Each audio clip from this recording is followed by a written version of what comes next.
Hello, good evening, students. So today we will be beginning with the topic real numbers, class 10th, right? Or before that, I welcome you all on our channel just 9th and 10th of An Academy. जैसा कि आपको पता है कि हमने specially class 9th और 10th के लिए अपना ये चैनल अन अकेडमी का स्टार्ट किया है सीबीएसई स्टूडेंट्स के लिए। And apart from that I would like to tell you कि हमारा जो सेशंस होते हैं, हमारे जो लेक्चर्स होते हैं, उनको हमने कंटेंट को इस तरह से दो पार्ट्स में डिवाइड किया हुआ है कि हर लेक्चर या सेशन के अंदर हमारी ये कोशिश रहती है कि फर्स्ट पार्ट में हम कंटेंट डिलीवर करते हैं और उसके बाद जो सेकंड पार्ट होता है उसमें हमें क्विज आपके लिए होता है। उस क्विज में 30 seconds time generally you get to answer each question and through that quiz you can basically evaluate and analyse कि आपने क्या कैसा सीखा है लेक्चर के अंदर। Okay, so now moving on to the next point. My name is Jayant Topnani. I've completed my BE in Civil Engineering and I'm a math educator. I've also qualified GATE examination and I've qualified RRB JEE CBT1 examination, right?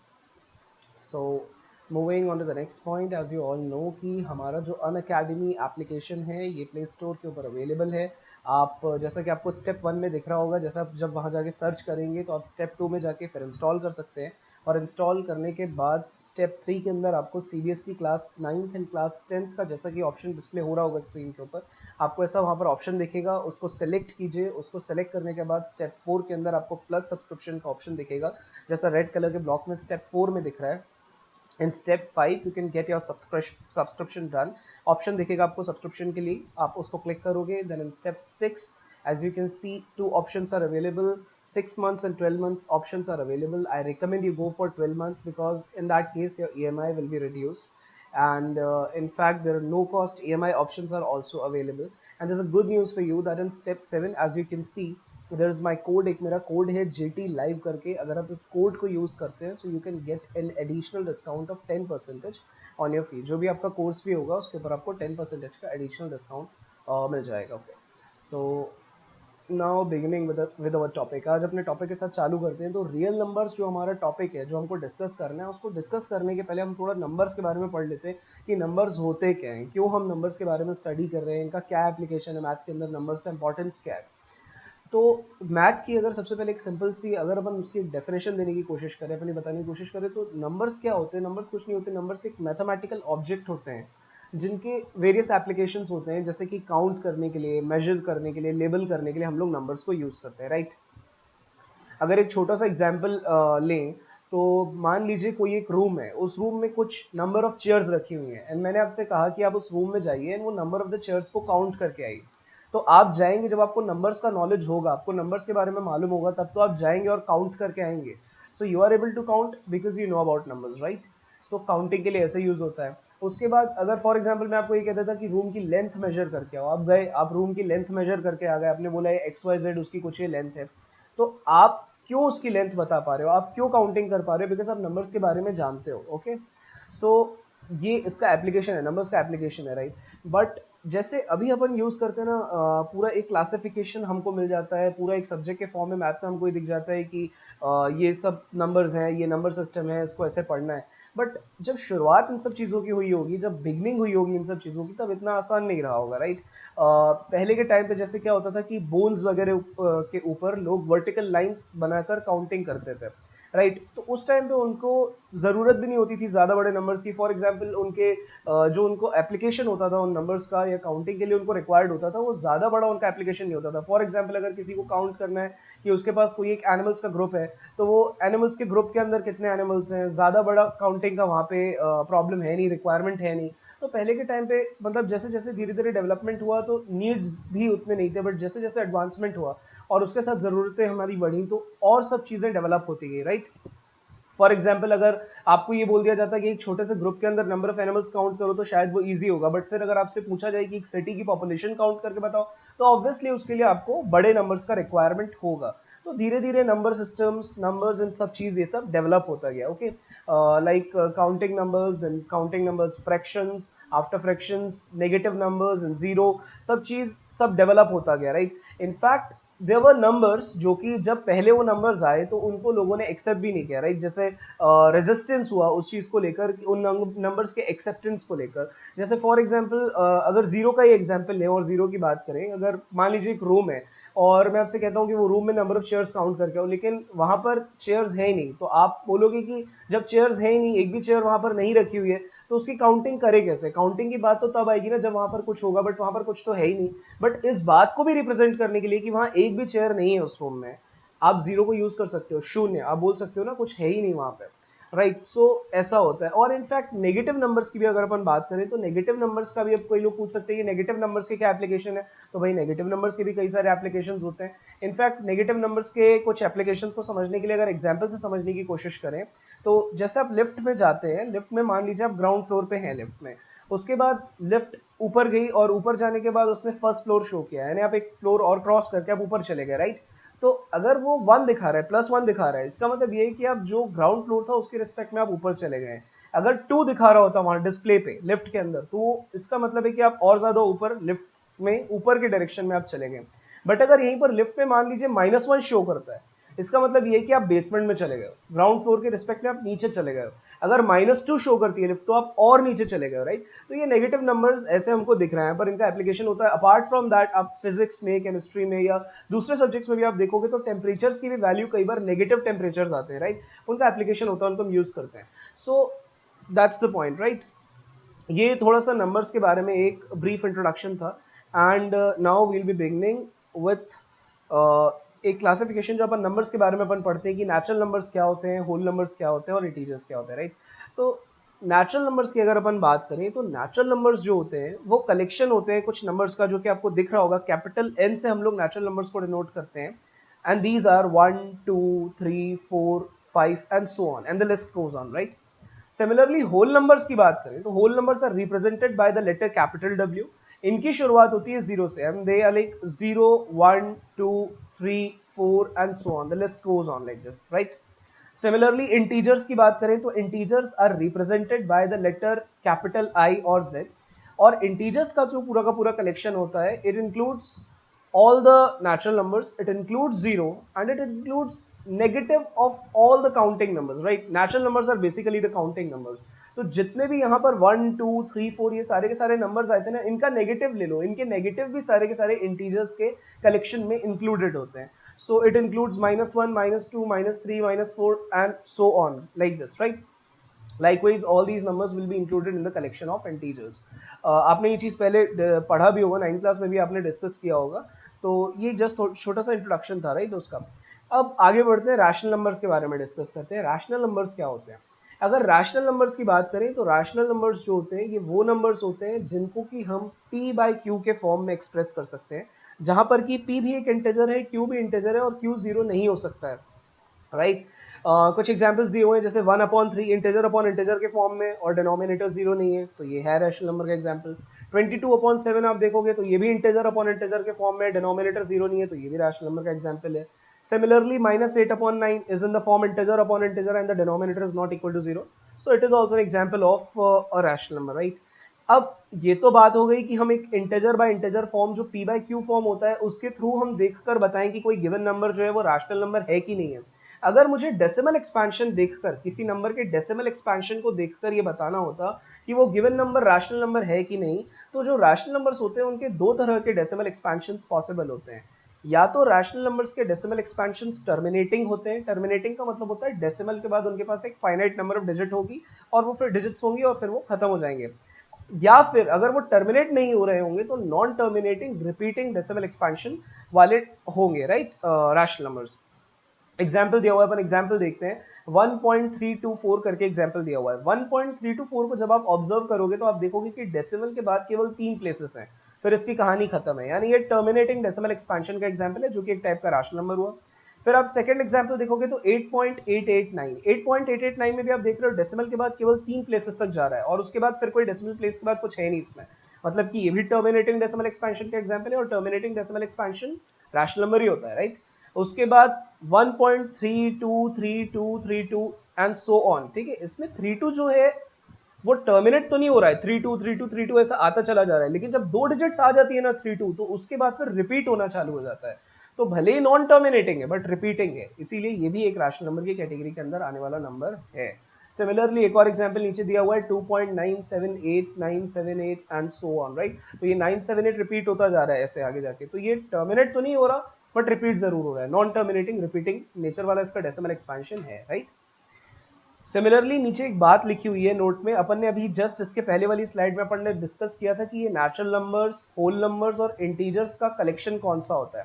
तो जितने भी natural numbers, whole numbers और integers होते हैं, ये basically rational number की category के अंदर ही आ जाते हैं, क्योंकि ये जितने भी नेचुरल नंबर्स, होल नंबर्स या इंटीजर्स होते हैं ना, इनको आप अपॉन वन के फॉर्म में लिख सकते हो। फॉर एग्जाम्पल 5 अगर ले लें एग्जाम्पल के तौर पे, तो 5 को आप क्या लिख सकते हो, 5 अपॉन 1 लिख सकते हो। तो ये इंटीजर अपॉन इंटीजर के फॉर्म में, यानी कि इसको लिखा जा सकता है जहां पर डिनोमिनेटर जीरो नहीं है। तो इस तरह से कोई भी नेचुरल नंबर लोगे तो वो रैशनल नंबर भी हो जाएगा, किसी होल नंबर को भी चूज करोगे वो भी रैशनल नंबर हो जाएगा। सिमिलरली इंटीजर्स के साथ भी सेम कहानी, सेम बात उनके साथ भी अप्लाई होती है, तो ये बात आपको ध्यान रखनी है। अब अभी अपन ने रैशनल नंबर्स को डिस्कस किया था, रैशनल नंबर्स को डिस्कस करने के बाद अब इरैशनल नंबर्स का देख लेते हैं। इरैशनल नंबर्स को भी अगर हम सिंपली डिफाइन करने की कोशिश करें तो इरैशनल नंबर्स जो होते हैं ये वो नंबर्स होते हैं जिनको एक्सप्रेस नहीं किया जा सकता इंटीजर अपॉन इंटीजर के फॉर्म में, जहां डिनोमिनेटर जीरो नहीं है। रैशनल नंबर्स वो थे जिनको हम इंटीजर अपॉन इंटीजर के फॉर्म में एक्सप्रेस कर पा रहे थे जहां पर डिनोमिनेटर जीरो नहीं था। यहां पर हम ऐसा नहीं कर पाएंगे, इरैशनल नंबर्स के केस में हम ऐसा नहीं कर पाएंगे। या फिर अगर आप डेसिमल एक्सपेंशन के टर्म्स में बात करने की कोशिश करो तो सेकंड पॉइंट आपको दिख रहा है यहाँ पर जो बुलेट लगा हुआ, बुलेट के आगे सेकंड पॉइंट जो लिखा हुआ है कि they have non terminating non repeating decimal expansions. जो इरैशनल नंबर्स के डेसिमल एक्सपेंशंस होते हैं वो ना तो टर्मिनेट होते हैं, ना तो खत्म होते हैं और ना ही रिपीट होते हैं। टर्मिनेट भी नहीं होगा, रिपीट भी नहीं होगा। अब एग्जाम्पल देख लो, एग्जाम्पल में नीचे एक एग्जाम्पल दिया हुआ है 1.01, फिर 001, फिर 3 बार 0, फिर 1, फिर 4 टाइम्स 0, फिर 1, फिर 5 टाइम्स 0, फिर 1 एंड सो ऑन। उसके बाद भी रुक नहीं रहा है। तो आप देख रहे हो कि रुक तो रहा नहीं है, तो टर्मिनेट नहीं हो रहा है, बट जो इसका डेसिमल एक्सपेंशन आ रहा है वो रिपीटिंग नेचर का भी नहीं है, रिपीट भी नहीं हो रहा। वो पहले 0 1 आता है, फिर 2 बार 0 आ जाता है, फिर 1 आता है, फिर 3 बार 0 आ जाता है, फिर 1 आता है।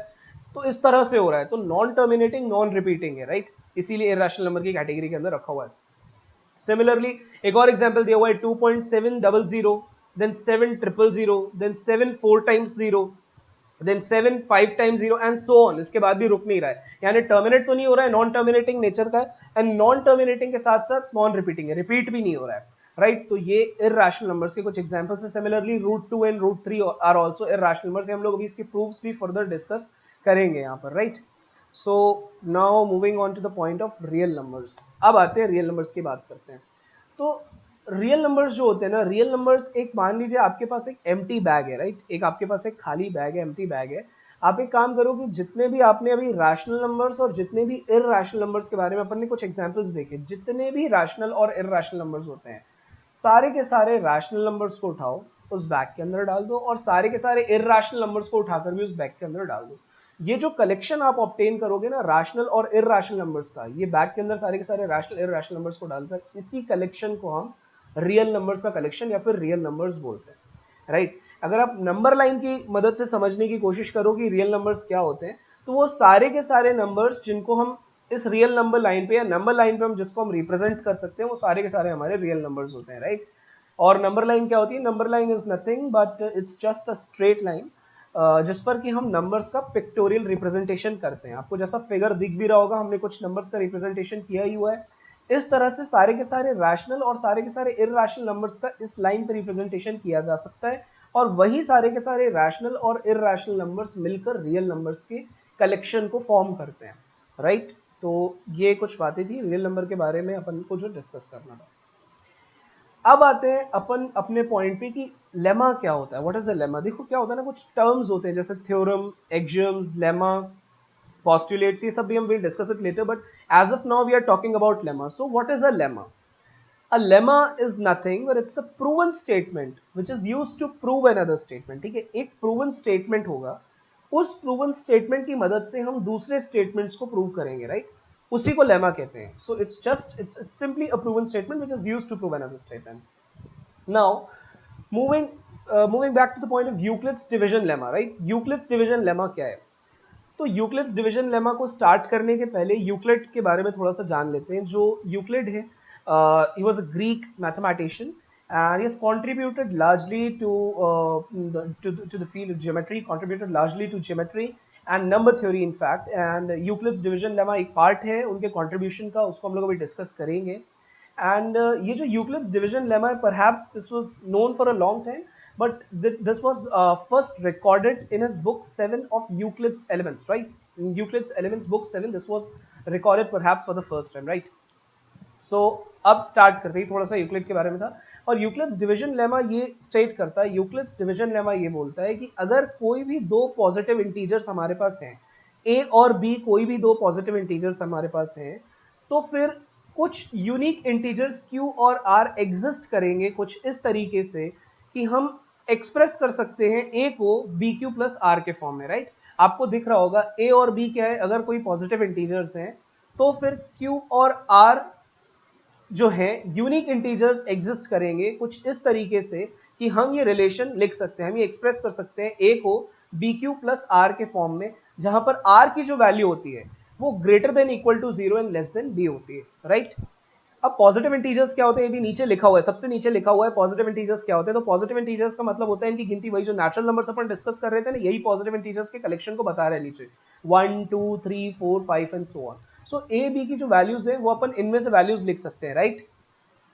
एक और पॉइंट दिया हुआ है कि ये जो a is equal to B Q plus are के फॉर्म में अपन ने ये रिलेशन लिखा है, जो अपन ने एक्सप्रेस किया हुआ है a को, यहां पर q और r जो कि यूनिक इंटीजर्स हैं, ये जीरो भी हो सकते हैं, q भी जीरो हो सकता है, r भी जीरो हो सकता है, राइट? ये आपको ध्यान रखना है, अभी अपन इसके एग्जांपल्स भी लेंगे, डिस्कस करेंगे इसको। और ये जो यूक्लिड्स डिवीजन लेमा है ना, ये यूक्लिड्स डिवीजन लेमा कुछ नहीं है बल्कि जो लॉन्ग डिवीजन प्रोसेस है, जो लॉन्ग डिवीजन मेथड अपन ने पढ़ रखा है, उसी का रीस्टेटमेंट है, उसी को रीस्टेट किया गया है। अभी अपन देखेंगे इसको एग्जांपल्स वगैरह के थ्रू, राइट? तो एक जैसा आप देख रहे हो ना, यहाँ पर लिखा हुआ है dividend is equal to divisor into quotient plus remainder. तो जैसे अपन जब ऐसे डिवीजन करते हैं, डिवीजन परफॉर्म करते हैं, तो डिवीजन परफॉर्म करने के बाद अपन किसी नंबर को इस फॉर्म में एक्सप्रेस करके लिखते हैं, राइट? इसी को आप कंपेयर करो, जो यूक्लिड्स डिवीजन लेमा हमने बोला हुआ है, a is equal to B Q plus r. अभी हमने कहा था कि Euclid's division lemma is nothing but the restatement of long division process, right? तो आप इसको कंपेयर करो, देखो। अभी हम लोग कुछ एग्जांपल्स लेते हैं। फर्स्ट एग्जाम्पल के अंदर आपको दिया हुआ है कि जो 22 आपको दिख रहा होगा, 22 is equal to 7 into 3 plus 1, right hand side पे हमने उसको डिवाइड कर कर दिखाया हुआ है। 22 को आपने 7 से डिवाइड किया तो 3 बार गया, 3 times it will go, right? 7 3s are 21, 22 minus 21 बचा रिमाइंडर 1। तो हम लिख सकते हैं 22 को 7 इंटू 3 प्लस 1 के फॉर्म में, राइट? आप इसको फॉर्म से, जो स्टैंडर्ड फॉर्म था a is equal to B Q plus r, उससे कंपेयर करो, हम इसको इस फॉर्म में एक्सप्रेस कर सकते हैं। आर की वैल्यू जो है वो greater than equal to zero and less than B होनी चाहिए। तो यहां पर हम डिवाइड कर रहे हैं 7 से, यानी बी की वैल्यू 7 हो गई। तो यहां पर पहले केस के अंदर आर की value greater than equal to zero less than 7 होनी चाहिए थी। हाँ तो है, 1 उसी रेंज में लाई कर रहा है। तो हमने a is equal to B Q plus are के फॉर्म में इसको एक्सप्रेस कर दिया 22 को, राइट?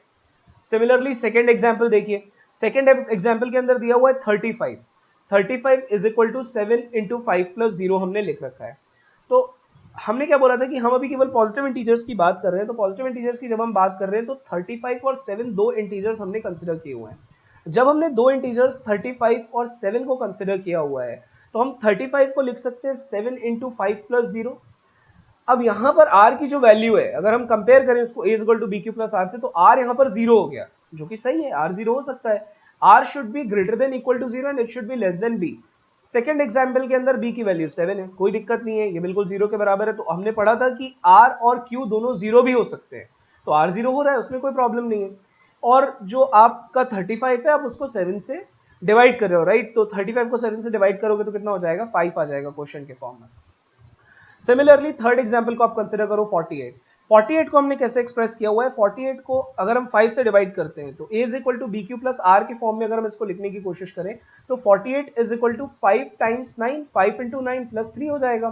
तो r की जगह पर आप देख रहे हो अपन ने 3 लिखा हुआ है, तो r की value greater than equal to zero less than b थी, b यहाँ पर 5 है, तो greater than equal to zero less than 5 होना चाहिए था, तो है 3 जो है वो उस रेंज में लाई कर रहा है। और q और r यूनिक इंटीजर्स होने चाहिए, तो q की वैल्यू 9 आ रही है और r की वैल्यू 3 आ रही है, कोई प्रॉब्लम नहीं है, सही है, वो भी सही है। और दो पॉजिटिव इंटीजर्स के बारे में हम बात कर रहे थे, तो 48 और 5 हमारे दो पॉजिटिव इंटीजर्स हो गए थर्ड एग्जांपल के अंदर, राइट? सिमिलरली फोर्थ एग्जांपल आप कंसीडर करो तो 51 और 10 को दो पॉजिटिव इंटीजर्स की तरह कंसीडर किया गया है। q की वैल्यू 5 है, r की वैल्यू 1 है, जो कि हो सकती है, सिंपली, है ना? ऐसे ही कंपेयर करके आप देखोगे। उसके बाद जो लास्ट एग्जाम्पल है उसको देखिए। लास्ट एग्जाम्पल में हमने 5 और 35 को दो पॉजिटिव इंटीजर्स के फॉर्म में लिया हुआ है। यहां पर q की वैल्यू 0 हो गई है और जो r है आपका वो greater than equal to 0 less than 35 है। यानी कि r की वैल्यू हमने कहा था ना greater than equal to 0 less than b होनी चाहिए, तो b यहां पर 35 हो गया, तो 35 से कम है, राइट। और 0 के बराबर या 0 से बड़ा होना चाहिए, तो 5 की वैल्यू इस रेंज में लाई करती है, तो r की वैल्यू भी सही है। और जो आपका q था वो 0 भी हो सकता है, अपन ने पढ़ा था कि q और r दोनों ही 0 भी हो सकते हैं, वो गलत नहीं है। और a और b दो पॉजिटिव इंटीजर्स होंगे, तो हमने 5 और 35 को पॉजिटिव इंटीजर्स यहां पर चूज किया हुआ है, राइट। सो इससे आप a is equal to B Q plus are का जो ये स्टैंडर्ड फॉर्म होता है जो यूक्लिड्स डिवीजन लेमा में अपन कंसिडर करते हैं, इसको आप ऑब्जर्व करो। आपको बस ये ऑब्जर्व करना था, उसके लिए हमने कुछ एग्जांपल्स यहाँ पर ले रखे थे। Now moving on to the next point, अभी डिस्कस करते हैं ये एल्गोरिदम क्या होता है, राइट। तो अभी एल्गोरिदम डिस्कस करने के पहले मैं आपको थोड़ा एक एग्जांपल देता हूँ समझाने के लिए कि क्या होता है, राइट। तो फॉर एग्जांपल मान लीजिए आपके घर पे कोई गेस्ट है और वो आपसे कहते हैं कि आप 1 कप चाय बना के लाओ, राइट। तो अगर वो आपसे कहेंगे 1 कप चाय बना के लाओ, तो आप क्या करोगे, आप कुछ स्टेप्स फॉलो करोगे चाय बनाने के लिए। लाइक फॉर एग्जाम्पल सबसे फर्स्ट स्टेप में, पहले स्टेप में आपने क्या किया, कंटेनर लिया। फिर सेकेंड स्टेप के अंदर आपने कंटेनर में दूध डाला। फिर थर्ड स्टेप में आपने उसमें शक्कर और चाय पत्ती डाली। फिर स्टेप 4 के अंदर आपने उसको हीट किया। स्टेप 5 में आपने उसको, चाय बन गई, तैयार हो गया, आपने उनको सर्व कर दिया, ओके, कप में डाल के दे दिया। तो आपने कुछ स्टेप्स फॉलो किए, राइट। ये चाय को बनाने के लिए आपने कुछ स्टेप्स फॉलो किए और वो स्टेप्स को फॉलो करने के बाद आपका जो पर्पस था वो सॉल्व हो गया, आपने चाय बना लिया। सिमिलरली अगर इसी चीज को मैथ के अंदर अप्लाई करें ना, तो क्या होता है, किसी भी क्वेश्चन या किसी भी प्रॉब्लम को सॉल्व करने के लिए कुछ पर्टिकुलर वेल डिफाइंड स्टेप्स होते हैं, जो एक प्रोसीजर होता है हम बेसिकली फॉलो करते हैं। एक पर्टिकुलर स्टेप्स होते हैं वेल डिफाइंड जो कि हम फॉलो करते हैं किसी भी प्रॉब्लम को या किसी भी टाइप के प्रॉब्लम या क्वेश्चन को सॉल्व करने के लिए। वो जो स्टेप्स होते हैं ना पूरे, उन्हीं को हम एल्गोरिदम बोलते हैं। यही होता है एल्गोरिदम और कुछ नहीं होता, राइट। तो यहां पर स्टेटमेंट भी लिखा हुआ है, N algorithm is a series of well defined steps which gives a procedure for solving a type of problem। एक पर्टिकुलर टाइप के प्रॉब्लम को सॉल्व करने के लिए कुछ एक पर्टिकुलर वेल डिफाइंड स्टेप्स रहते हैं, और राइट उसी को हम, वो जो पूरा प्रोसीजर हमको ये उस क्वेश्चन या उस प्रॉब्लम को सॉल्व करने का यहाँ से मिल जाता है। अब आते हैं यूक्लिड्स डिवीजन एल्गोरिदम पे कि यूक्लिड का डिवीजन एल्गोरिदम क्या है, राइट। जो यूक्लिड्स डिवीजन लेमा है और डिवीजन एल्गोरिदम में डिफरेंसेस है, अपन उसको कंसिडर भी करेंगे, अभी अपन उसको देखेंगे भी। तो यहाँ पर अभी यूक्लिड्स डिवीजन एल्गोरिदम की बात करें तो यूक्लिड्स डिवीजन एल्गोरिदम जो होता है ये बेसिकली कुछ नहीं बल्कि एक टेक्निक है जिसको हम यूज करते हैं एचसीएफ निकालने के लिए। कोई दो पॉजिटिव इंटीजर्स अगर आपको गिवन है, तो वो दो पॉजिटिव इंटीजर्स का एचसीएफ यानी कि हाईएस्ट कॉमन फैक्टर निकालने के लिए आप यूक्लिड्स डिवीजन एल्गोरिदम को यूज करोगे। और जैसा कि मैंने आपको बताया कि एल्गोरिदम में कुछ एक पर्टिकुलर स्टेप्स होते हैं किसी एक प्रॉब्लम को सॉल्व करने के लिए। तो यहां पर हमारी प्रॉब्लम है कि भाई हमें एचसीएफ निकाल के बताना है दो पॉजिटिव इंटीजर्स का, और उसको सॉल्व करने के लिए हम कुछ एक पर्टिकुलर स्टेप्स को फॉलो करेंगे। तो यहां पर जैसा सबसे पहला स्टेप दिया हुआ है, पहले स्टेप को देने के पहले इसमें लिखा हुआ है कि मान लीजिए आपके पास दो इंटीजर्स हैं, दो पॉजिटिव इंटीजर्स है सी और डी, कुछ इस तरीके से कि जो सी की वैल्यू है वो डी से ज्यादा है। मान लो 55 और 40 एग्जांपल के तौर पे, तो 55 ग्रेटर देन 40 है, आपको समझ आता है, ओके। फर्स्ट स्टेप के अंदर आप क्या करोगे, आप यूक्लिड्स डिवीजन लेमा जो अपन ने पढ़ा ना, a is equal to B Q plus r, Euclid's division lemma को इन दोनों नंबर्स के ऊपर आप अप्लाई करोगे, सी और डी के ऊपर। यहां पर अपन ने 55 और 40 लिया था, 55 और 40 के ऊपर अप्लाई करके देख लेना। So we find whole numbers q and r such that c is equal to d q plus r. फिर आपको q और r को यूनिक इंटीजर्स का एक सेट आपको इस तरह से चूज करना पड़ेगा और उसको एक्सप्रेस करना पड़ेगा c is equal to d q plus are के फॉर्म में, जहां पर r की value greater than equal to 0 less than d होगी। ये अपन ने यूक्लिड्स डिवीजन लेमा में कंसीडर किया था जब अपन ने उसका स्टेटमेंट देखा था तब। अगर r 0 आ जाता है तो इसकी कहानी पहले ही स्टेप में खत्म हो जाएगी, और अगर r की वैल्यू 0 नहीं आती है तो फिर आप सेकेंड स्टेप पे जाओगे और सेम चीज करोगे। अगर मान लो सेकेंड स्टेप में r0 आ गया तब फिर वहां इसकी कहानी खत्म हो जाएगी, एचसीएफ निकल आएगा। लेकिन अगर वहां नहीं आता है तो फिर आप फर्दर इस प्रोसेस को कंटिन्यू करते चले जाओगे जब तक आपका जो r का वैल्यू है या रिमाइंडर जो है आपका वो 0 नहीं आ जाता। आप यूक्लिड्स डिवीजन लेमा लगाते चले जाओगे, राइट।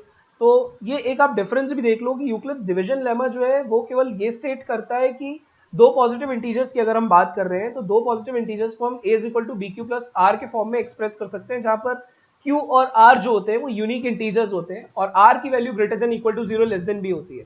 लेकिन अगर यूक्लिड्स डिवीजन एल्गोरिदम की बात करें तो ये पूरे के पूरे स्टेप्स हैं, वेल डिफाइंड स्टेप्स हैं। दो पॉजिटिव इंटीजर्स के एचसीएफ को कैलकुलेट करने के लिए एक हमारे पास एल्गोरिदम यहाँ पे स्टेटेड है, right. So that's the difference. अब हम क्या करते हैं, कुछ एग्जांपल्स लेते हैं समझने के लिए, यूक्लिड्स डिवीजन एल्गोरिदम को समझने के लिए अपन देखते हैं कि क्या एग्जांपल्स हैं। मान लीजिए दो पॉजिटिव इंटीजर्स आपको दे रखे हैं, आपको 53 और 6 दे के रखा हुआ है इन्होंने, और बोलता है कि भाई यूक्लिड्स डिवीजन एल्गोरिथम को यूज करो और आप एचसीएफ निकाल कर बताओ। तो हमने क्या किया, हमारे पास दो पॉजिटिव इंटीजर्स थे, राइट। अपन स्टेप वन के अंदर, ओनली स्टेप वन के अंदर हम यूक्लिड्स डिवीजन लेमा लगाते हैं। यूक्लिड्स डिवीजन लेमा का आप जब एप्लीकेशन करोगे फर्स्ट स्टेप के अंदर, तो आप देखोगे कि 53 and 6 are two positive integers, right. तो हम 53 को क्या लिख सकते हैं, 53 is equal to 6 into 8 plus 5। Okay, तो a is equal to B Q plus are के फॉर्म से कंपेयर करोगे, तो हमने जब इसको 6 से डिवाइड करेंगे 53 को, तो कितना हो जाएगा, 6 इंटू 8 प्लस 5 के फॉर्म में एक्सप्रेस हो जाएगा। अभी भी आप देख रहे हो तो आपका जो r है वो 5 है, फर्स्ट स्टेप के अंदर r की वैल्यू 5 है, ठीक है, लेकिन r 0 नहीं हुआ है। हमने कहा था कि हम यूक्लिड्स डिवीजन एल्गोरिथम को स्टेप वाइज तब तक फॉलो करते जाएंगे जब तक r 0 नहीं आ जाता। फर्स्ट स्टेप के अंदर तो 0 नहीं आया, फर्स्ट स्टेप के अंदर तो ये 5 आ गया। अब हमने क्या किया, सेकेंड स्टेप के अंदर जो हमारा पहले वाले स्टेप के अंदर जो हमारा 6 था ना, वो डिवाइजर था, उससे हम डिवाइड कर रहे थे 53 को। अब हम क्या करते हैं, इसको डिविडेंड बना देते हैं 6 को, मतलब कि अब हम 6 को डिवाइड करेंगे। तो 6 देखो नीचे स्टेप 2 के अंदर वो एरो बना हुआ है, येलो कलर के एरो से बताया भी हुआ है कि 6 को अब हम डिविडेंड के तौर पे यूज करें। अब 6 जो है, 6 को अगर यहां पे लिखेंगे तो 6 को डिवाइड किससे करेंगे, 6 को डिवाइड करेंगे इसके जस्ट पहले वाले स्टेप 2 के जस्ट पहले वाले स्टेप यानी स्टेप 1 के रिमाइंडर से। उसका रिमाइंडर कितना था, आर की वैल्यू वहां पर कितनी थी, 5 आ रही थी। तो 6 को आप 5 से डिवाइड करके देखो, 6 को 5 से डिवाइड करके देखोगे तो वापस से 1 आ जाएगी आर की वैल्यू। स्टेप 2 के अंदर जो रेड कलर से दिखाया हुआ है आपका आर अभी भी 1 आया है, आर आपका अभी भी 0 नहीं आया है। आपको तब तक चलते जाना है यूक्लिड्स डिवीजन एल्गोरिथम के अंदर, आप तब तक नहीं रुकोगे जब तक आपका आर 0 नहीं हो जाता। जिस स्टेप के अंदर आर 0 होगा उस स्टेप का जो डिवाइजर होगा वही आपको एचसीएफ दे देगा, राइट। तो हमने क्या किया, अब सेकंड स्टेप के अंदर भी आर की जगह 0 नहीं आया, तो हमने क्या करा कि जो 5 था, अब 5 को हमने डिवाइड किया, किससे डिवाइड किया, 1 से डिवाइड किया, जो कि हमारा स्टेप 2 का आर आ रहा था ना, उससे हमने डिवाइड किया है स्टेप 2 के बी को। तो 5 को डिवाइड करोगे 1 से तो कितना हो जाएगा, 5 टाइम्स चला जाएगा, और प्लस में क्या लिखा हुआ है, 5 इज इक्वल टू स्टेप 3 को देखो, 5 is equal to 1 into 5 plus 0 लिखा हुआ है। तो आर की वैल्यू यहां पर कितनी आ गई, 0 आ गई। तो जिस स्टेप में आर 0 आ जाएगा ना, उसमें जो हमने डिवाइजर लिया रहेगा वही हमारा एचसीएफ दे देगा। तो हमारी वैल्यू यहाँ पर एचसीएफ की कितनी आ गई, 1 निकल कर आ गई। ओके, ये एक छोटा सा एग्जांपल था समझने के लिए कि यूक्लिड्स डिवीजन एल्गोरिथम है क्या। अभी इसी को समझने के लिए एक एनसीईआरटी का क्वेश्चन है, एक क्वेश्चन और लेते हैं समझने के लिए कि हम इसको कैसे करेंगे, कैसे इसका एप्लीकेशन होता है। तो पहले स्टेप के अंदर हमको क्वेश्चन दिया हुआ है कि 12576 और 4052 ये दो नंबर्स हैं, दो नेचुरल नंबर्स आपको यहाँ पर ये पॉजिटिव इंटीजर्स दिए हुए हैं, और आपको बोल रहा है कि इन दोनों का एचसीएफ निकाल कर बताओ। तो हम क्या करेंगे, हम यूक्लिड्स डिवीजन एल्गोरिथम के अंदर कुछ नहीं करते, हम हर स्टेप में यूक्लिड्स डिवीजन लेमा अप्लाई कर देते हैं। तब तक यूक्लिड्स डिवीजन लेमा हम अप्लाई ही करते रहते हैं जब तक आर की वैल्यू हमको 0 नहीं मिल जाती है, राइट। तो हमने क्या किया, सबसे पहले 12576 और 4052 में 12576 इज ग्रेटर देन 4052, तो राइट हैंड साइड पे आपको ब्लू कलर का 12576 को 4052 से डिवाइड करके दिखाया हुआ है। तो 4052 से 3 टाइम्स जाएगा, रिमाइंडर कितना बचेगा, 420। इसका मतलब अगर हम इसको यूक्लिड्स डिवीजन लेमा में जो स्टैंडर्ड फॉर्म हमने पढ़ा था, a is equal to B Q plus r, उसके फॉर्म में एक्सप्रेस करने की कोशिश करें तो हम इसको कैसे लिख सकते हैं, 12576 is equal to 4052 into 3 plus 420, right. अभी भी लेकिन 0 नहीं आया। स्टेप 2 के अंदर देखो आप लिखा हुआ है, रिमाइंडर की जो वैल्यू है 420 निकल के आई, ये 0 अभी भी नहीं आया है। तो हमको इसका मतलब वापस से यूक्लिड्स डिवीजन लेमा लगाना पड़ेगा। लेकिन अब हम किसके ऊपर लगाएंगे, अब हम 4052 और 420 के ऊपर लगाएंगे, यानी कि 4052 को 420 से डिवाइड करेंगे। तो वापस से आपको राइट हैंड साइड में ब्लू कलर का जो सेकंड वाला डिवीजन है वो आपको कर दिखाया हुआ है, 4052 को 420 से डिवाइड करके दिखाया हुआ है।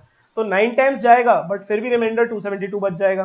तो अब हमने स्टेप 2 के अंदर क्या लिख दिया, 4052 420 इंटू 9 प्लस 272। अभी भी जब स्टेप 3 में आप देखो क्या लिखा हुआ है कि जो आपका 272 है वो अभी भी 0 नहीं हुआ है, आर की वैल्यू हमको 0 चाहिए थी, वो 0 नहीं आया है। तो हम क्या करते हैं, अब 420 और 272 के ऊपर लगा देते हैं इसको, किसको, यूक्लिड्स डिवीजन लेमा को। वापस से आपको डिवीजन कर दिखाया हुआ है, 420 को 272 से डिवाइड करेंगे तो कितना जाएगा, 1 टाइम्स पे चला जाएगा, और बचेगा क्या, रिमाइंडर 148 बचेगा। तो अब हम स्टेप 3 के अंदर क्या लिख सकते हैं, 420 is equal to 272 into 1 plus 148। अभी भी 148 है, 0 नहीं हुआ है, हमको 148 वाली जगह पे हमको 0 चाहिए, अभी भी यहाँ पर स्टेप 3 में भी 0 नहीं हुआ है। अब नाउ के बाद हमने फोर्थ स्टेप परफॉर्म किया, लेकिन अभी हमने किसको डिवाइड किया, 272 को डिवाइड किया, किससे डिवाइड किया, 148 से डिवाइड किया। 272 को 148 से डिवाइड करोगे, यहाँ पर बाकी के फर्दर डिवीजन के स्टेप्स दिखाने हो, आप डिवाइड करके आपको देखना पड़ेगा, राइट। 272 का फर्दर जब 148 से डिवाइड करोगे तो आपका 148 इंटू 1 टाइम्स जाएगा, अभी भी आर की वैल्यू 124 आ जाएगी, 0 नहीं हुई है। इसका मतलब हमको फिर से ये यूक्लिड्स डिवीजन लेमा लगाना पड़ेगा। इस बार हम क्या करेंगे, 148 को 124 से डिवाइड करेंगे। फिर से 148 को 124 से डिवाइड करोगे तो 124 इंटू 1 टाइम जाएगा, प्लस 24 आपका आर बचेगा। अभी भी आर जीरो नहीं हुआ है। सिंस अभी भी आर जीरो नहीं हुआ है तो हम क्या करते हैं, अब हम क्या करते हैं, जो 124 था और 24 था उसके ऊपर हम यूक्लिड्स डिवीजन लेमा लगा देते हैं। 124 को 24 से फिर से डिवाइड करोगे तो 24 इंटू 5 यानी 5 टाइम्स जाएगा। अभी भी आर की वैल्यू 4 बचेगी, अभी भी आर जीरो नहीं हुआ है, राइट। क्योंकि आर जीरो नहीं हुआ है तो हम क्या करेंगे, अब 24 और 4 के ऊपर ये सेम प्रोसीजर जो यूक्लिड्स डिवीजन लेमा का है वो लगाएंगे। 24 is equal to 4 times 6 plus 0। ये लास्ट स्टेप के अंदर जो रेड कलर से 4 लिखा हुआ है, जहां पर एकदम लास्ट स्टेप के अंदर 24 is equal to 4 into 6 plus 0, यहां पर दिख रहा है कि आर की वैल्यू 0 हो गई है। नाउ सिंस इस स्टेप के अंदर आर की वैल्यू 0 हो गई है तो जो हमारा यहां जो हमारा डिवाइजर था लास्ट स्टेप के अंदर, जिस नंबर से हम डिवाइड कर रहे हैं इस स्टेप में, वही हमारा क्या हो जाएगा, एचसीएफ हो जाएगा। वही हमारा रिक्वायर्ड हाईएस्ट कॉमन फैक्टर हो जाएगा, जो भी दो गिवन पॉजिटिव इंटीजर्स है उनका। यहाँ पर दो गिवन पॉजिटिव इंटीजर्स क्या थे, 12,576 एंड 4,052। तो हमारा रिक्वायर्ड एचसीएफ यानी कि हाईएस्ट कॉमन फैक्टर हो जाएगा 4, राइट। कोई प्रॉब्लम नहीं है इसमें। सिमिलरली ऐसे ही अपन और अगर क्वेश्चन देता है एचसीएफ निकालने के लिए पॉजिटिव इंटीजर्स के, तो इस तरह से अपन करते चले जाएंगे।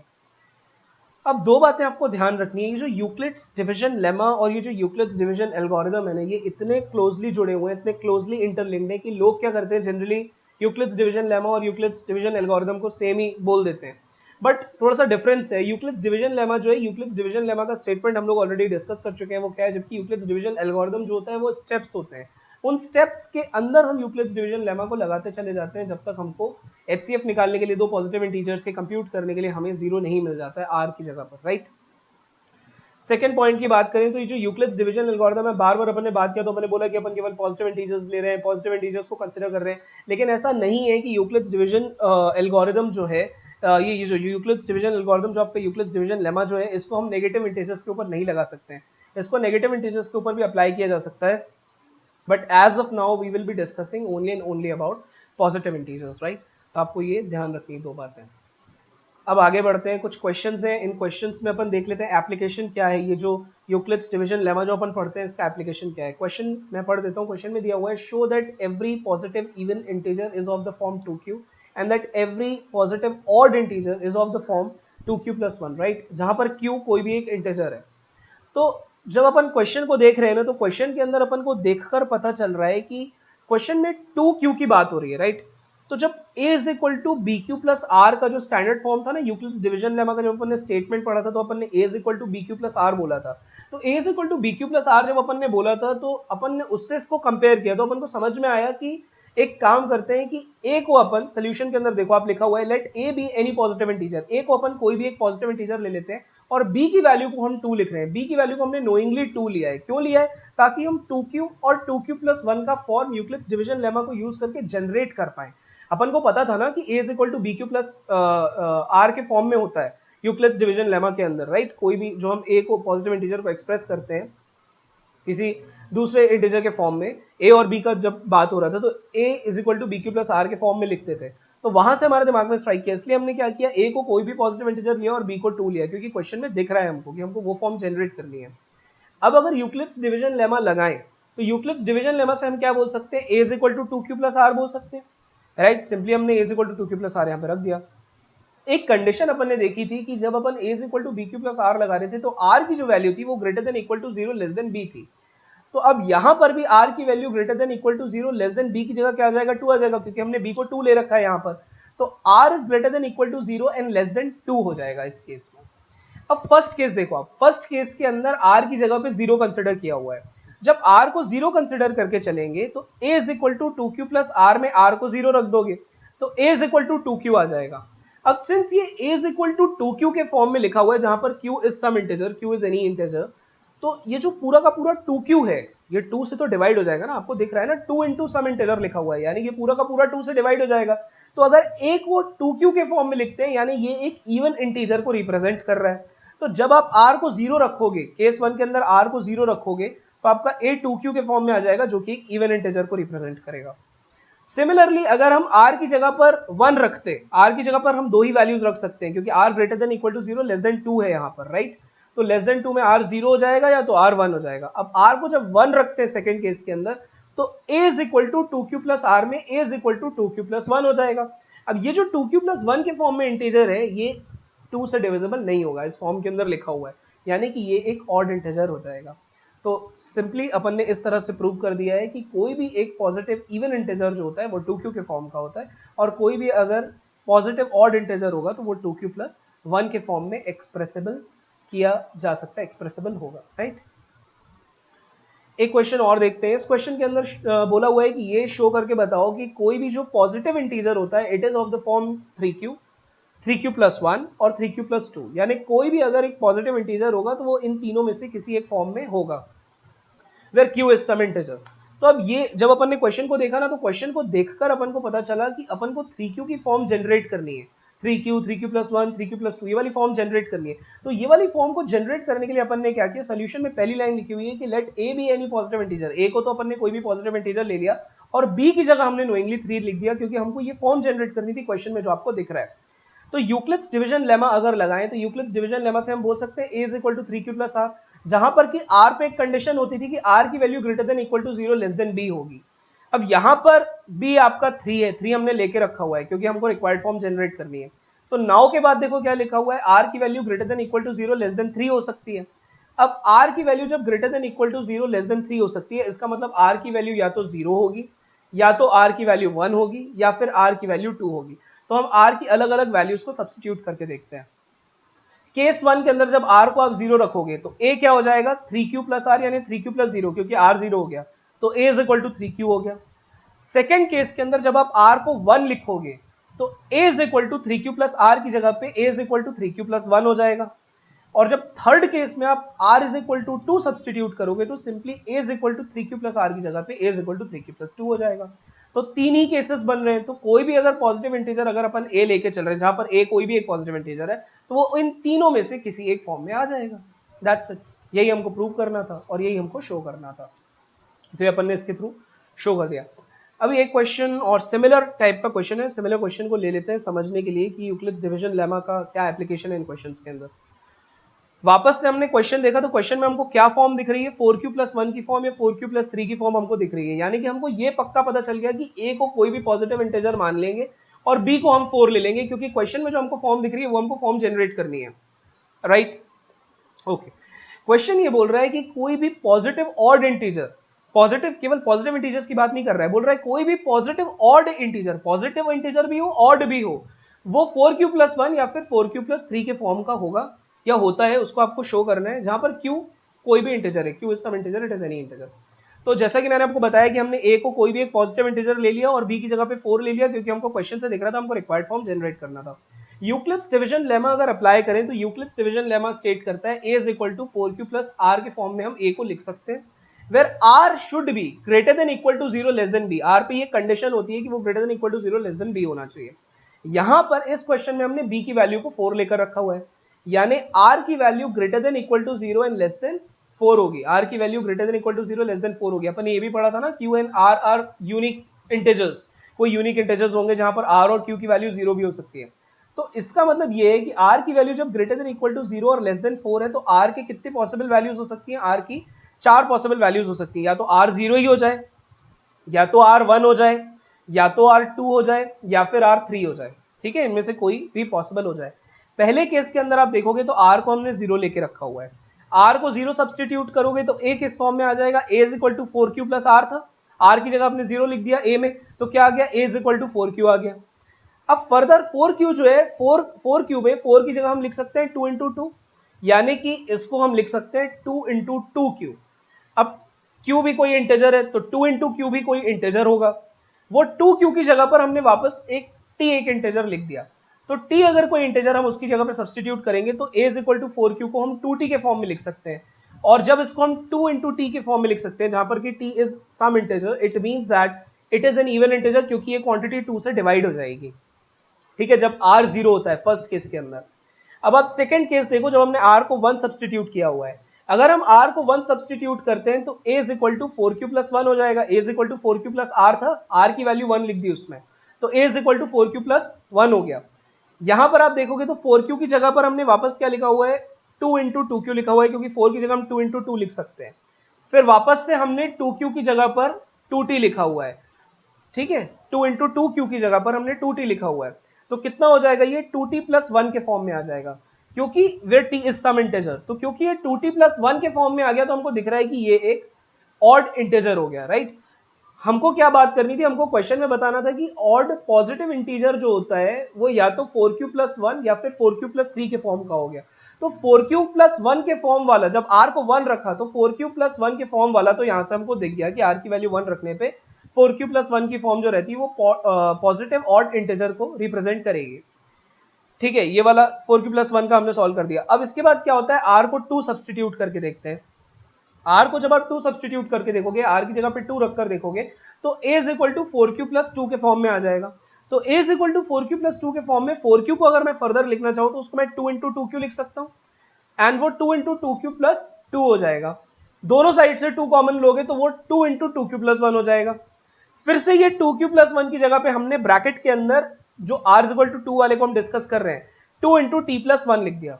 और t प्लस 1 भी कोई इंटीजर होगा, t भी कोई इंटीजर है, t प्लस 1 भी कोई इंटीजर होगा, तो उसकी जगह हमने जनरलाइज करके p लिख दिया। यानी कि अल्टीमेटली जब r की वैल्यू 2 आती है तो a को हम 2 इंटू पी के फॉर्म में एक्सप्रेस कर सकते हैं, जहां पर p कोई एक इंटीजर है, where p is some integer. यानी यहां पर ये एक इवन इंटीजर का रिप्रेजेंटेशन कर रहा है, ठीक है, पॉजिटिव इवन इंटीजर को रिप्रेजेंट कर रहा है। हमको ऑड बताना है, तो ये तो अभी इवन वाले का केस हो गया। अब चौथे केस पे आते हैं, r को 3 सब्सटीट्यूट करके देखते हैं। r को जब आप 3 रखोगे या फिर 3 सब्सटीट्यूट करके देखोगे, तो आपका जो a है, जो कि 4q प्लस r के फॉर्म में है इस क्वेश्चन में, वो 4q प्लस 3 लिख सकते हैं। उसकी जगह पे a की जगह पे हम 4q प्लस 3 लिख सकते हैं। अब 3 को हमने क्या किया है, नेक्स्ट जो फोर्थ केस है, फोर्थ केस के अंदर नेक्स्ट स्टेप में हमने 4q प्लस 3 की जगह पर 4q प्लस 2 प्लस 1 लिख दिया। 3 को ब्रेक कर दिया, 3 को हमने बेसिकली 2 प्लस 1 लिख दिया। अब जो 4q प्लस 2 वाला है ना, जितना टर्म है 4q प्लस 2 वाला टर्म, उन दोनों टर्म से आप 2 को बाहर ले लो, तो अंदर ब्रैकेट में क्या बच जाएगा, 2q प्लस 1 बच जाएगा, और बचा 1, वो प्लस 1 अलग से लिखा हुआ है। अब 2q प्लस 1 जो है ये कोई एक इंटीजर है, q भी कोई इंटीजर है, 2q प्लस 1 भी पूरा का पूरा किसी एक इंटीजर को रिप्रेजेंट कर रहा होगा, उसकी जगह हमने p लिख दिया। तो ये पूरा का पूरा 2p प्लस 1 के फॉर्म में आ गया। आप इसका फॉर्म देख रहे हो तो ये 2p प्लस 1 के फॉर्म में एक इंटीजर एक्सप्रेस्ड है, यानी ये 2 से डिवाइड नहीं होगा, राइट। तो ऑड इंटीजर हो गया।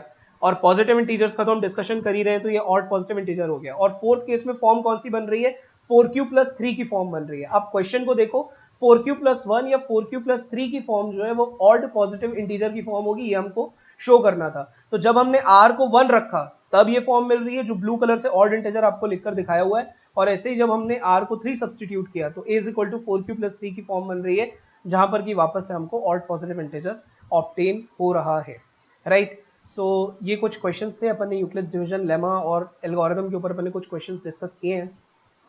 अब क्विज, जैसा कि आपको पता है, क्विज के अंदर आपको हर क्वेश्चन के लिए 30 सेकंड्स का टाइम विल गेट। आपको 30 सेकंड्स के टाइम के अंदर हर क्वेश्चन को आंसर करना होगा।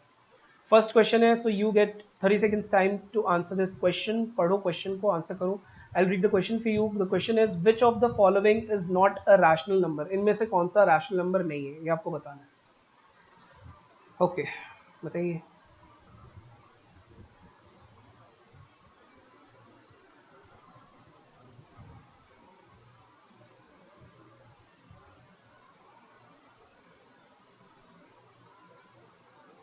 तो पहला वाला क्वेश्चन देखते हैं, पहला वाला पार्ट देखते हैं इस क्वेश्चन का। इस क्वेश्चन का पहला पार्ट है 1.367, यानी डेसिमल के बाद केवल 3 प्लेसेस है, टर्मिनेट हो जा रहा है उसके बाद, तो इसकी कहानी यहाँ खत्म हो गई, मतलब टर्मिनेटिंग डेसिमल एक्सपेंशन है।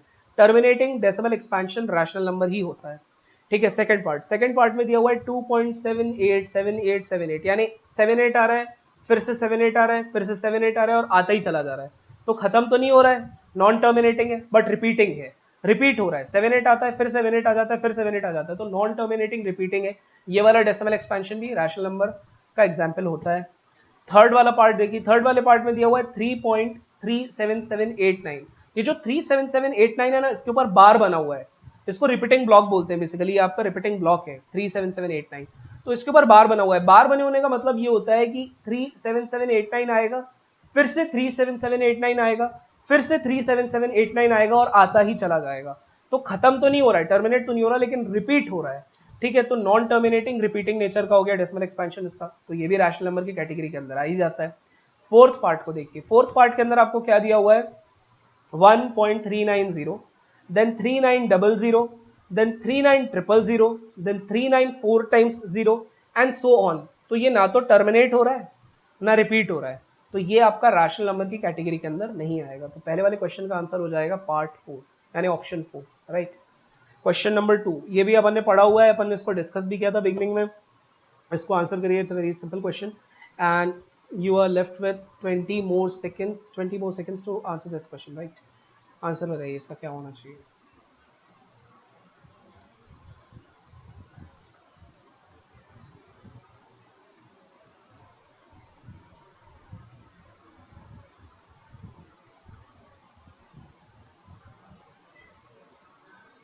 ओके तो डिस्कस करते हैं।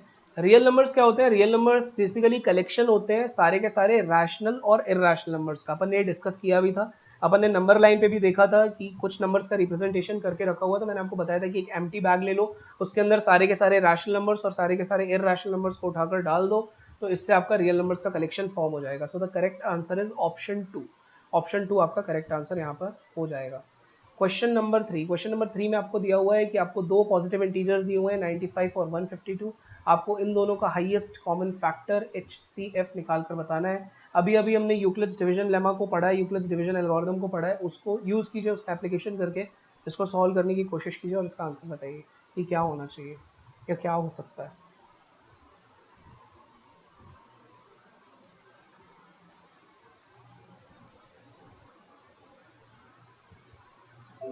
ठीक है, तो इसको अपन डिस्कस करते हैं फर्दर।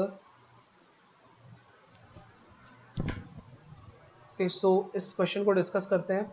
यहाँ पर अपन देख रहे हैं कि जो मैंने आपको बताया था, जैसे यूक्लिड्स डिवीजन एल्गोरिथम जो था, एल्गोरिथम में हम क्या कर रहे थे, उसको हम यूज कर रहे थे दो पॉजिटिव इंटीजर्स का HCF निकालने के लिए। तो यहाँ पर 152 और 95 को दो पॉजिटिव इंटीजर्स के फॉर्म में ले लो। तो पहले स्टेप के अंदर आपको दिख रहा है 152 is equal to 95 into 1 plus 57। तो अभी भी यहाँ पर जीरो नहीं आया, मैंने आपको कहा था आर की जगह पे जीरो आना चाहिए, यहाँ पर जीरो नहीं आया। तो हमको वापस से ये स्टेप फॉलो करना पड़ेगा, यूक्लिड्स डिवीजन लेमा वापस से लगाना पड़ेगा। लेकिन अब हम किसके ऊपर लगाएंगे? 95 और 57 के ऊपर लगाएंगे। 95 को 57 से डिवाइड करो तो 57 इंटू 1 प्लस 38। अभी भी आर की जगह पे 38 आया, आर की जगह जीरो नहीं आया। मैंने कहा था आर की जगह पे जीरो आना चाहिए, जब जीरो आएगा तभी हम रुकेंगे। उसके बाद अभी भी जीरो नहीं आया, तो अब हम क्या करते हैं, 57 को 38 से डिवाइड करके देखते हैं। 57 is equal to 38 into 1 plus 19। अभी भी आर की जगह पे जीरो नहीं आया, आर की जगह पे 19 आया। तो अभी हमको क्या करना पड़ेगा, वापस से अगले स्टेप में यूक्लिड्स डिवीजन लेमा लगाना पड़ेगा। तो अब लेकिन किस पर लगाएंगे? 38 और 19 पर लगाएंगे। अब 38 को 19 से डिवाइड करके देखो तो ये इससे चला जाएगा, डिवाइड हो जाएगा। 19 2s आर 38 प्लस जीरो, तो आर की वैल्यू कितनी आ गई? जीरो आ गई। और इस लास्ट स्टेप के अंदर जो हमारा डिवाइजर है, जिससे हमने डिवाइड किया होगा, तो 19 से हमने डिवाइड किया हुआ है 38 को, तो वो हमारा क्या हो जाएगा? हाईएस्ट कॉमन फैक्टर हो जाएगा। सो the correct answer in this case will be 19। So 19 is the required answer. 19 कौन सा ऑप्शन था? थर्ड ऑप्शन था। ठीक है, इसके बाद आपका क्या है? क्वेश्चन 4। क्वेश्चन 4 में आपको दिया हुआ है कि आपको HCF दिया हुआ है, दो नंबर्स हैं 26 और 169, दोनों का HCF दिया हुआ है। LCM आपको बताना है इन दो नंबर्स का। ऑप्शंस दिए हुए हैं, देखो इसको आंसर करने की कोशिश करो क्वेश्चन को।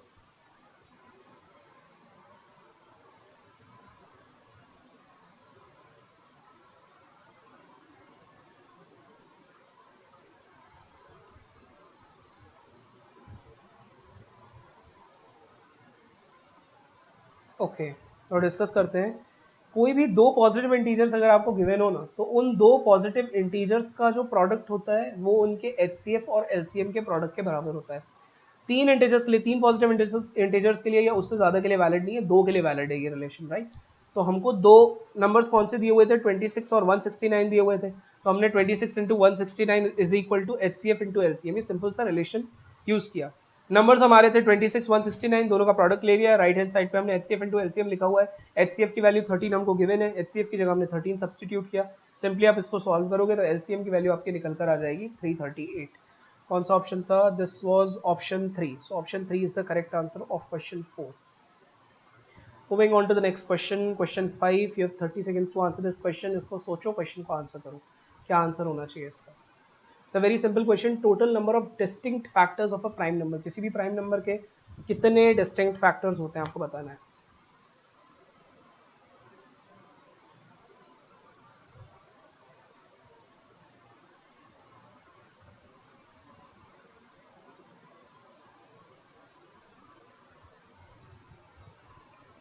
देखिए, तो कोई भी जो एक प्राइम नंबर होता है ना, प्राइम नंबर बेसिकली एक ऐसा नेचुरल नंबर होता है जिसके केवल दो ही डिस्टिंक्ट फैक्टर्स होते हैं। एक तो वो 1 से डिविजिबल होता है, एक वो अपने आप से डिविजिबल होता है। तो दो डिस्टिंक्ट फैक्टर्स होते हैं किसी भी प्राइम नंबर्स के, right. So the correct answer is option C, that is 2। Question 5 का option C. Moving on to the next question, we have question number 6. HCF of smallest composite number and smallest prime number. Smallest composite number और smallest prime number का highest common factor बताइए क्या होगा या क्या होना चाहिए।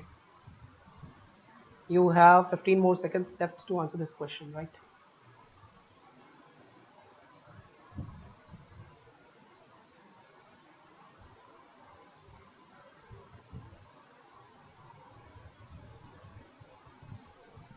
चलिए डिस्कस करते हैं। सबसे पहले तो आप ये समझ लो कि वन जो होता है, one is neither prime nor composite, ठीक है। वन ना तो प्राइम नंबर है ना तो कॉम्पोजिट नंबर है, आपको पता है। उसके बाद सबसे छोटा अगर प्राइम नंबर बात करें तो स्टार्टिंग होती है प्राइम नंबर्स की 2 से, 2 3 5 7 11 13 17 19 एंड सो ऑन। तो सबसे छोटा प्राइम नंबर हमारा हो गया 2, तो प्राइम नंबर तो हमने निकाल लिया, हो गया 2। उसके बाद हमारी बात होती है सबसे छोटे कॉम्पोजिट नंबर की। तो सबसे छोटे कॉम्पोजिट नंबर की अगर हम बात करें तो वन जो है वो तो ना तो प्राइम है ना तो कॉम्पोजिट है। 2 की बात करोगे तो प्राइम हो गया, 3 की बात करोगे वो भी प्राइम हो गया, तो 4 जो है वो सबसे छोटा आपका कॉम्पोजिट नंबर हो जाएगा। तो अब हमको सबसे छोटा कॉम्पोजिट नंबर 4, सबसे छोटा प्राइम नंबर 2 मिल चुका है। अब दोनों के ऊपर यूक्लिड्स डिवीजन लेमा लगा दो। यूक्लिड्स डिवीजन लेमा का जो फॉर्म होता है उसमें कन्वर्ट करने की कोशिश करो, ठीक है। तो कन्वर्ट करने की जब हम कोशिश करेंगे तो a is equal to B Q plus are का फॉर्म होता है यूक्लिड्स डिवीजन लेमा के अकॉर्डिंग। a की जगह पे हमने 4 लिख दिया, b की जगह पे 2 लिया, 2 से उसको डिवाइड किया, तो कितना हो गया 4 is equal to 2 into 2 plus 0। ये तो पहले ही स्टेप में r की वैल्यू 0 आ गई। तो जब r की वैल्यू 0 आ जाती है ना, तो वहीं पे हमने जो डिवाइजर लिया रहता है वही डिवाइजर हमारा क्या हो जाता है, एचसीएफ हो जाता है। तो रेड कलर से आपको एचसीएफ दिखाया हुआ है, कौन सा ऑप्शन है, ए ऑप्शन है। तो ए ऑप्शन हो जाएगा आपका आंसर, यानी कि 2 इसका आंसर आ जाएगा, right. HCF of smallest composite number and smallest prime number. Now moving on to the next question, we have question number 7. Decimal expansion of an irrational number is। ये अपन ने इस लेक्चर में discuss भी किया है, बन जाना चाहिए आपको। क्वेश्चन इजी सिंपल सा क्वेश्चन है। Try to answer this question, you have 20 more seconds left to answer this question। Decimal expansion बताना है, इररेशनल नंबर का डेसिमल एक्सपेंशन कैसा होता है।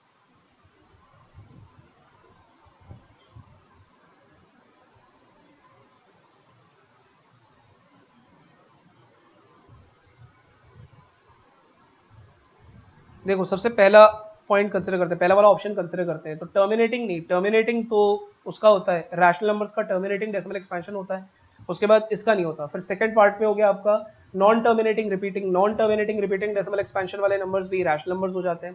थर्ड पार्ट को देखिए, थर्ड पार्ट है आपका नॉन टर्मिनेटिंग नॉन रिपीटिंग। अपन ने इसके एग्जांपल्स भी लिए थे कि ना तो ये टर्मिनेट होता है ना रिपीट होता है इररेशनल नंबर का डेसिमल एक्सपेंशन। तो इसका करेक्ट आंसर हो जाएगा ऑप्शन 3। क्वेश्चन 7 का correct answer is option 3, non terminating non repeating decimal expansion is of irrational number, right. उसके बाद आपका क्वेश्चन 8 में आपका एल्गोरिथम डिफाइन करने के, एल्गोरिथम क्या होता है ये भी अपन ने डिस्कस किया हुआ है, ये भी क्वेश्चन आपसे बन जाना चाहिए। So you have 20 more seconds left to answer this question, सोचिए एंड आंसर कीजिए।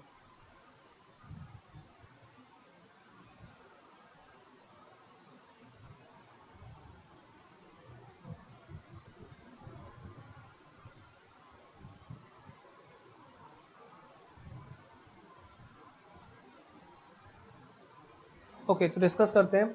सबसे पहला वाला पॉइंट दिया हुआ है well defined steps to solve a problem, ये सही है, ठीक है। क्योंकि हमने बात किया था कि एल्गोरिथम क्या होता है, एल्गोरिथम किसी भी एक पर्टिकुलर प्रॉब्लम को सॉल्व करने के लिए, मैथ के अंदर अगर हम बात करें तो कोई भी एक क्वेश्चन होगा, कोई भी प्रॉब्लम होगा, उसको सॉल्व करने के लिए हम क्या कर रहे होंगे, कुछ वेल डिफाइंड स्टेप्स को फॉलो कर रहे होंगे, वही तो एल्गोरिथम था। सेकंड स्टेप के अंदर दिया हुआ है steps to find HCF of two integers. तो ये जो यूक्लिड्स डिवीजन एल्गोरिथम है वो भी एक तरह का एल्गोरिथम है, ठीक है।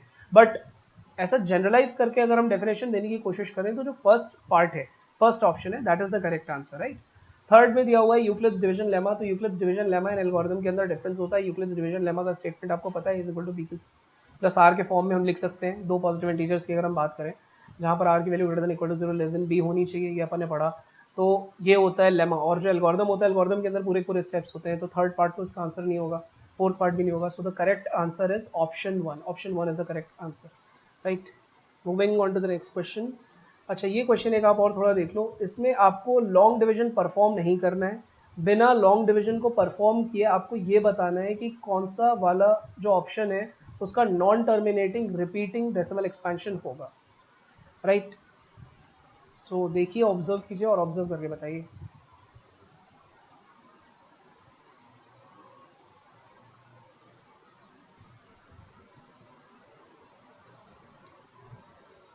ओके, तो डिस्कस करते हैं। जो रैशनल नंबर्स होते हैं ना, रैशनल नंबर्स के दो तरह के डेसिमल एक्सपेंशंस होते हैं, अपन ने ये पढ़ा था, ठीक है। और रैशनल नंबर्स जो होते हैं वो p बाई क्यू फॉर्म में हम उनको एक्सप्रेस कर सकते हैं, जहां न्यूमरेटर में भी इंटीजर होता है, डिनोमिनेटर में भी इंटीजर होता है, और डिनोमिनेटर जीरो के बराबर नहीं होता। और रैशनल नंबर्स के बारे में एक और बात थी कि उनके डेसिमल एक्सपेंशंस दो तरह के होते हैं, या तो टर्मिनेटिंग होते हैं, या फिर अगर नॉन टर्मिनेटिंग होंगे तो रिपीटिंग नेचर के होंगे। तो पहला वाला पार्ट देखो 17/8। पहले तो ये बताओ कि ये रैशनल नंबर है कि नहीं है। हाँ है, क्योंकि इंटीजर अपॉन इंटीजर के फॉर्म में लिखा हुआ है, डिनोमिनेटर जीरो नहीं है। सेम पार्ट बी को कंसिडर करोगे तो वो भी ऐसे ही है, 2 इंटू 5 क्यूब भी करोगे तो कोई ना कोई इंटीजर निकल के आएगा, तो वो इंटीजर अपॉन इंटीजर के फॉर्म में लिखा हुआ है, राइट। ये भी इंटीजर के फॉर्म में एक्सप्रेस्ड है, जहां पर डिनोमिनेटर जीरो नहीं है। सिमिलरली पार्ट सी की बात करोगे तो 29/343 दिया हुआ है, ये भी इंटीजर अपॉन इंटीजर के फॉर्म में, जहां डिनोमिनेटर जीरो नहीं है। सिमिलरली पार्ट 4 को देखोगे तो 15/1600 दिया हुआ है, ये भी इंटीजर अपॉन इंटीजर के फॉर्म में, जहां पे डिनोमिनेटर जीरो नहीं है। तो ये चारों के चारों रैशनल नंबर्स तो है, इतना तो पक्का है। अब हमको रैशनल नंबर्स के अंदर भी ये पता लगाना है कि इसका जो डेसिमल एक्सपेंशन है वो टर्मिनेटिंग होगा कि नहीं होगा।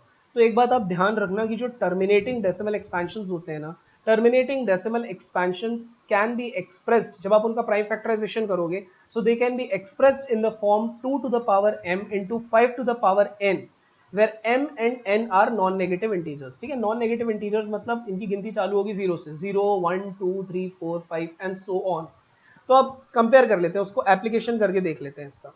तो आपको फर्स्ट पार्ट आप देख रहे हो, पहले वाले पार्ट का जो आपका डिनोमिनेटर था वो कितना था, पहले वाले पार्ट का आपका डिनोमिनेटर था 8। 8 की जगह पर हमने क्या लिखा हुआ था, 8 की जगह हम लिख सकते हैं, अगर हम इसका प्राइम फैक्टराइजेशन करें तो उसको हम लिख सकते हैं 2 की पावर 3 इंटू 5 की पावर 0।